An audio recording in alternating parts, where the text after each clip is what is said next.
ማርትዬ ገና ዛሬ ወደድኩሽ ማለት ነው። ጨመርኩበት ዛሬ ታውቂያለሽ።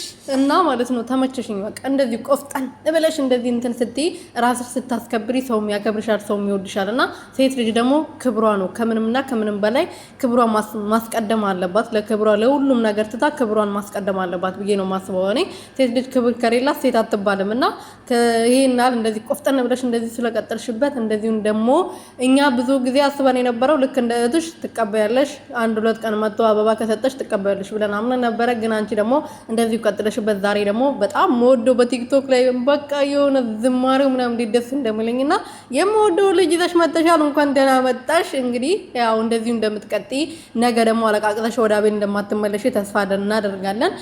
እኛም ደግሞ ያው እንደዚህ ጎበዝ ሆነሽ ጠንካራ ሆነሽ በራስሽ ተቋቁመሽ ከአቤል ወንድ ስር ሄዳችሁ እንደማታለቅሱ ሄደሽ እንደማታለቅሲ ስላሳየሽን ደግሞ ይሁን ጥሩ ነው። ነገ አብረን የምናየው ይሆናል ቀጣዩ ቪዲዮ።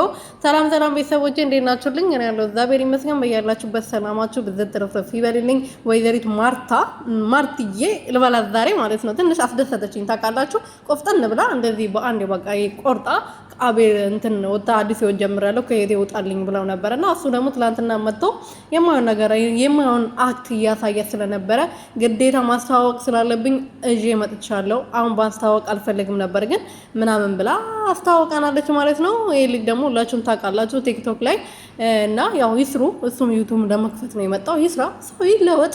እንደዚህ የሩትዬ ስም ሳታነሱ በራሳችሁ ችላችሁ ዛሬ ታምኔት የሩትዬም ስም የአቤል ስምም የለበትም። እንደዚህ ቀጥይበት፣ ስሪ፣ በራስሽ እንችላሽ። አንቺ ከማን ታንሻለሽ እንዴ? ከአቤል ታንሻለሽ እንዴ? አንቺ መስራት ሰርተሽ እኮ መለወጥ ትችላለሽ።